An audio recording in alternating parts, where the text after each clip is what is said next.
attract a lot of crowd, because when they see bright coloured turbans and the bikes rubbing around Leicester or anywhere around Leicestershire, we attract a lot of crowd. Would you call this your uniform, what you're wearing? Because you've got your biker jackets, the orange turbans. Is that how you're known? Yes, I would say it's an identity for the club. Right, I wouldn't say a uniform, but an identity with the logo on the front, logo at the back, and the bright orange turbans. So yes, it's part of our, the club. You're probably not what people expect when they think of a biker group, are you? No. I guess we're not your typical motorcycle group in the UK, albeit we may be parts of different groups, but our Sikh group is traditionally all about the community, about our faith, representing ultimately our community. Well, let's talk about that. Let's talk about how you guys came together. You're the founder, aren't you, Kulwant? Yes, I am, yeah. It started when I was a little kid. My dad used to have a Royal Enfield 500 back in Punjab, and I used to sit on his bike, go around town, and I could feel the fresh air hitting my face. Since then, I always wanted a bike, a Royal Enfield. I've got one now. But I came to this country reading up that we can ride a bike wearing a turban. The law states the Sikhs can. So we just group of friends, we got together, and then it all happened in 2020.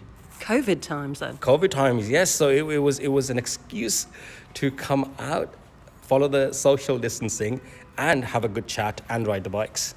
That's interesting about not needing to wear a helmet, because a lot of people, I think, would probably not understand why you are allowed not to wear a helmet. Why is that? It's very important to remember that in the world wars, the Sikh warriors, they fought with the turbans on. If the Sikh soldiers can wear turbans in the battlefield, why shouldn't they be able to wear turbans just doing normal day-to-day activities, practicing their faith, The turban is a very important identity for the Sikh community.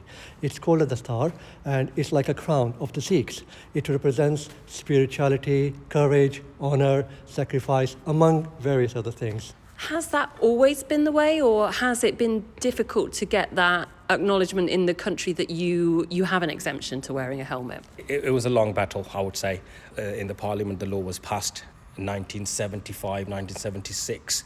So there's a lot of information online, but before we formed the club, it was like you'll see odd Sikh turban-wearing rider on the road, and, here and there, and that's it. So for me, it was like, let's get together, let's make a big, group, make a club. What we like to do is get together and go for ride outs. So we could go to Buxton, for instance, where, we want to do trips all around to Rutland, for instance. So all the country A roads, so we can get the nice curves on the roads. The odd one or two of us want to try to get their knee down, but really we just want to tootle along and just absorb the countryside. And it's camaraderie amongst us as like brothers. It's a brotherhood. All of a sudden, off the back of that, we've been recognised as a bit of an inspiration to some of the Sikh youth across Leicestershire and across the Midlands. With our online presence, it's gone all the way up to, right across to the States, back to India. It's nice to see, actually. Off the back of that, we've been invited to represent at the Vaisakhi festival, the Nagar Kirtan, so where we almost spearhead the parade. Everyone's, following us, and it's quite inspirational. We do get some challenging comments on our social media, where you've got some individuals who, probably not from this faith, will question the fact that we are wearing a turban. Yes, if you're travelling at 70 miles per hour and you come off your bike, yes, obviously it's dangerous. So we get a lot of questions about that. Is it negativity, or is it sort of a curiosity, maybe? It's a combination of curiosity, sometimes a bit of ignorance, and lack of awareness. Yeah. See, I've been riding for 20 years. I can safely say that maybe I'm the oldest rider in the group, or maybe one of the oldest riders in the group. Can I ask how old? Is that rude? I'm 45. I'm going to be 45 soon. So when I started riding 20 years ago, I didn't see any other Sikh riders wearing a turban riding around, and I used to get a lot of negative comments and abuse on the roads because I was a sole rider. Really? Yes. But now, because of this bigger group, people are getting more of an awareness. If a whole group is riding like that, it can be wrong. Surely it can be wrong. Riding as a group also raises awareness to the other communities and to the public as well. Well, let's talk to the new generation, because he's standing here with a big smile on his face. Tell me your name and how old you are. So I'm Dilraj and I'm going to be 11 in April. So what's your part in all this? So when I was 9, my dad brought the motorcycle home. I was really excited, and then our first ride was in 2019 and it was very fun, and I would like to have a motorcycle when I'm older. Would you? Yes. Are these guys a bit of an inspiration to you? Yes, definitely. They help me a lot as when I ride with my dad. And what's it like? I'll be honest with you. I've been on a motorbike once. I was so scared.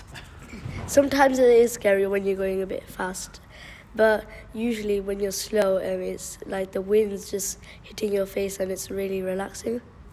Relaxing. That's not the word I use, but we'll go with that.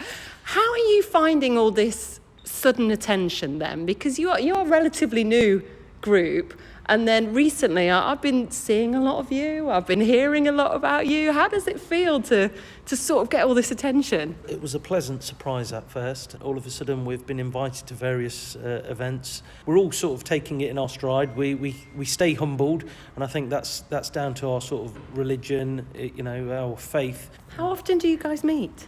Summer's coming, so the weather's looking nice. So we usually meet once or twice a month. Up till November time, depending on the weather. The group is expanding. We've got people registering all the way from Ilford, right, to Derby and Manchester. It's exciting and it's very humbling for people to join us from all the way, down south and up north. And the group is expanding, and we would like to do major trips, even up to Scotland, and maybe, one day we do all of UK. Obviously, you started here in Leicester. You're from Leicester. We're all from Leicester. All from Leicester, all of you. How would it feel if it kind of gets so big? Will it still be a Leicester thing at heart, do you think? Inherently, yes. It is a Leicester thing, and I hope it will remain the Leicester thing. We are proud to be living in Leicester and part of the Leicester community, or the wider community, should I say. Attending the local events like the Remembrance Day, the Sikh statue was unveiled this year. I mean, that was a big thing for Leicester, and we were part of it, and we feel part of the history, So Leicester will be always, first. Part of the history and part of the future.